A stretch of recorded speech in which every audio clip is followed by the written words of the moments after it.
Sa trabaho araw-araw, iba-iba ang eksena. May usapang patago, may gumagawa ng drama. Siraan dito, siraan doon.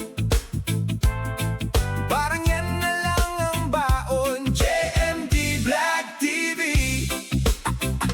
Imbes na trabaho ang unahin, tsismisan ang gustong tapusin. May nadadamay na walang alam, nasasaktan ng inosenteng pangalan. Bakit hindi na lang magtrabaho ng tahimik at totoo? Walang taong naaapakan, respeto ang pairalin kailanman. JMD Black TV. O say, siraan dito, siraan doon. Yan ba talaga kayo magaling? Sa totoo lang, isipin nyo muna, sino ba talaga ang nakikinabang? JMD Black TV. Ay, ay, boss lang naman ang natutuwa habang kayo'y abala sa sumbungan. Kawawa naman ang kapwa empleyado dahil sa mali-maling kwento. Mas maganda kung magtulungan kaysa maghilahan pababa.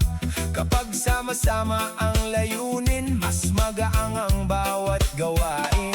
Respeto ang dapat manaig, hindi inggit at paninira. Linisin muna ang sariling gawa bago ang iba ang husgahan. JMD Black TV. Osa, hindi sukatan ng dami ng sumbong para masabing ikaw ay magaling.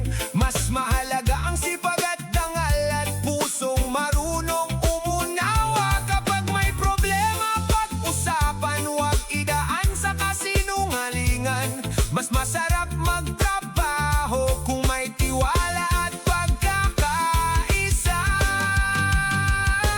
JMD Black TV.